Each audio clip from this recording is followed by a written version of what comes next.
Well, here we are in 2021, and as you can kind of see, some of the bad vibe of 2020 has kind of creeped over right onto 2021 there. You know what I'm saying? So basically, what I'm going to say is I'm going to talk about these riots and protests and, kind of reflect on the last year. In all simplicity, this is the way it worked, okay? Now, there's a trick here, you know. So basically, people who have common sense and follow their own common sense have seen it, but for the majority of people that are in contact and exposure with a lot of these ideologies, they get sucked in. And the reason why they get sucked in is it doesn't mean they're stupid or anything. They're not stupid. They're smart people. On the contrary. But they get sucked in because they're passionate about the things they believe. So basically, when these ideologies have a good cause, what happens is that these negative movements and forces come in and they twist and pervert that ideology into something bad. Okay, now Black Lives Matter is a real perfect example of that, where Black Lives Matter had an initially good cause. You know what I'm saying? But basically, what happened is it started going on and on and on, and started adding all kind of terminologies and all these different types of labels and a lot of different beliefs that were hurting people because what they did was not only did they stick with their own beliefs, which would have been fine.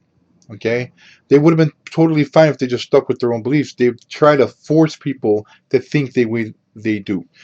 Let me say it again because this is the downfall of Black Lives Matter, and it is the downfall of any other organization that has the same tactics. Okay, so basically, Black Lives Matter's downfall. The reason why it's fading a lot now, as you can see, is because they try to force people to believe the way they think, and you can see this in countless videos. To top it off, they decided to say, hey, well, certain things like hurting and looting are justifiable. Now, this is not new. This is a very old tactic that's been used by cults, by a lot of cults and a lot of religions for thousands and thousands of years. Um, so this is not about Black Lives Matter. It's also about the patriots, okay? Like the people who marched on the White House, okay, and got people killed and stuff like that. A lot of Trump supporters that are extremists. So this is about extremists. This is about extremists who are Trump extremists, fanatics, and Black Lives Matter fanatics. So it's far left and far right. And it's what we need to do to observe the mistakes they made. Okay? So first of all, let me clear the air. If you're Black Lives Matter, you believe in Black Lives Matter, there's nothing wrong with it. Okay? Now if you're a Trump supporter, there's nothing wrong with it. Okay? But if you try to force people to believe the way you think, we got a big problem. Okay? That has been the problem all last year. And this is what we need to avoid this year. Yeah. Now, you got to remember standard. If you're hurting somebody or hurting something when you don't need to, you're doing evil. I'm going to say it again because it's extremely important. If you're hurting somebody or hurting something when you don't need to, you're doing evil. So let me put this into proper perspective in the real world. Say that you're a Black Lives Matter protester and you're protesting for the things you believe. That's fine. See, there's the line. It's fine. The moment you pick up a rock or a bottle and throw it in a window or decide to go and steal somebody's stuff because you think that you're entitled to reparations, you're no longer a protester. You're doing evil. Okay? Because you don't have a right. But let's talk about this for a minute. Why would they do that? Well, because the ideology makes them believe that they have the right to do that. They think it's justified to go and do that. In my neighborhood, they try to do that. Okay? Latino neighborhood. And the back of the yards, Chicago, 47th Street, Black Lives Matter destroyed countless businesses there. A bunch of businesses. Some can't even open anymore. All Latinos. Latino people don't owe black people anything. Okay? What is their excuse? Reparations, like they said, that they're justified? What makes you think that it's all right for you guys to come up in a mob and go into my neighborhood and destroy mom and pop businesses that, help the community and have done good throughout the years? Okay? because oh no, oh we need to get fed. Hey, no one's starving there. No one's doing anything to do justification in a manner that would be justified. Okay? When Black Lives Matter destroyed back in the yards in my neighborhood over there, evil. No excuse. None. Just evil. Okay? Like I said, Latinos didn't do anything bad to black people where you owe reparations. If that was the case, every race would go after every single race and make up some crappy excuse. Very clear acts of evil. Simple. Some of the people, it's damage is so bad that they can't ever open their stores again. Their lives are ruined because these guys have an ideology. You can't force people to believe the things you think, and when you do, it's horrible evil. And you could go down history and see the same thing with the Nazis, the Persians, and the Crusades, and all this other stuff. It's an old trick thousands of years ago, where they say, "Hey, it's all right to do this. You can hurt other people because it's justified." No, it is not. It is not justified. If you're a Black Lives Matter protester who decides you're going to loot and destroy property, you're not justified. You're not. You're just an evil person. Now, the same thing with the Trump supporters. If a Trump supporter goes, "Hey, man, you're un-American because you're not voting for Trump. How could you? How could you be an American? How could you be conservative? How could you?" Hey, man, that's your belief. You don't force your belief on me. Now, I don't support Trump at all. I don't like Trump. Okay, but I like a lot of other Republicans. I also like a lot of other Democrats. Okay, my mother's white. That doesn't mean you know, I gotta vote for a white person because my parents are white.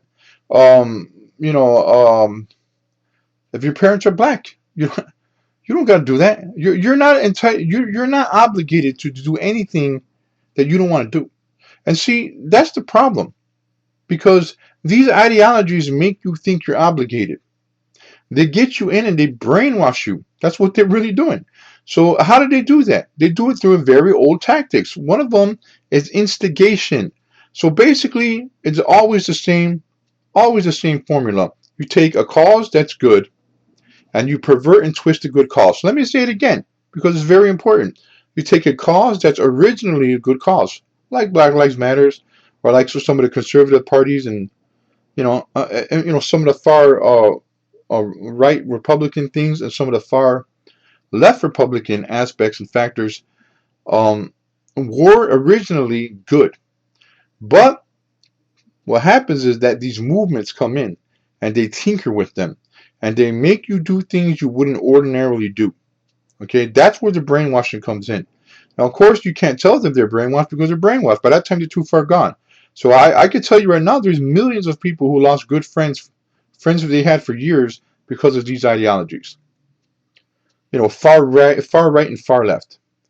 I've seen good people who say, "Hey, how could you not, vote for Trump? How could what are you un-American? Are you un-American? Well, how could you have some people force you to put a mask on? I'm not weak. I'm not going to wear a mask. I'm going to do what I want to do." Hey, if you want to do what you want to do, keep it to yourself, but don't endanger other people. You see, Black Lives Matter. Hey, they go. I've seen them call humanitarians, age-old humanitarians, people who have given to United Negro College Fund, given to white people, the Appalachian Fund. I've seen people, I'm talking people even out of the country, where Black Lives Matters call them racist because they don't believe the way they believe. They don't think the way they think, calling these great humanitarians racist. Okay. Now, we all know that's extremism. So extremism is fanaticism. There's no separation between the two. And when you're a fanatic, you're dangerous. This is what happened in 2020. Millions of dollars of damage. Millions. Because of people's ideologies. Tearing down statues that people beloved for generations. Going into other people's cities and other people's homes and properties and businesses and destroying them because they think they have a right, because they think they're right, because they think they're right. They have misplaced zeal. They think that they're the guys who are right, their faction, and that everybody else is wrong. And if you go against them, they're going to hurt you or they'll kill you. So because they want you to think like them. Okay. Now all throughout history, that is pure evil. Okay. So it doesn't matter if you're left wing or right wing. Okay. If you're too conservative, you're going to get sick. If you're too conservative, you're going to get sick. You're going to go into extremism. That means sick in the mind. You're going to get brainwashed. That's what I mean when I say you're sick. Black Lives Matter. Look it, man. It's not that I don't understand how you got that way. When there's a person who says, "Hey, I'm going to burn this used car lot. I'm going to burn a car lot. I'm going to burn a church." As a Black Lives Matter person, it's not like I don't understand them. I understand why they're doing what they're doing, but they think they're right and they're wrong. And the truth and reality is they're sick. In other words, at one point in time, they were good people. They were good people, but they got so instigated. There was so much racial instigation. Okay, that what happened is that it forced them to do the three things that this blog is about. Is getting you to ignore your common sense, ignore your morality, and ignore your humanity. When you do those three things, they can get you to do anything. They can get you to kill for them. Okay? It's the same trick that cults use for years and years and years. The same trick that a cult uses. So they have this ideology, and then gradually, it doesn't happen overnight. It takes months and weeks, sometimes years, to get a good person saturated with enough instigation and frustration to make them change their behavior, ignore their common sense, ignore their morality, ignore their humanity, and go out and hurt somebody and destroy somebody's business and steal their things. Okay? So not like I don't understand it. I understand it completely well, but it's evil. Okay? Black Lives Matter, calling everybody racist, and then everybody gets scared. I don't want to be called a racist. I'm just going to agree with them. Hey, look, man. Black Lives Matter. They had a good root. They had a good cause. It got perverted. It turned to evil. Okay? You can't do things like that. You can't hurt people and then call yourself good. And then you can't go, well, it's only the writers. No, it's not. It's the ideology. There's something wrong with the ideology. That's why the writers are doing what they're doing. Well, no, it's not the people. We're peaceful protesters. You're talking about the writers. There's a distinction. There is no distinction. The distinction is the ideology. There's something horribly wrong with that ideology. With the Black Lives Matter, there's something horribly wrong with that ideology because people will delve into fanaticism and hurt people. Now, I'm going to say it again. People delve into fanaticism and they hurt people because of that ideology. Amongst other ideologies, not the only one. Same thing with the Patriots. Okay? When they see Trump tweeting somebody, there's millions of people who see this and they think, oh, that's justified. It's justified to go and do these things. I'm going to go march on the White House and then people get killed. That's evil.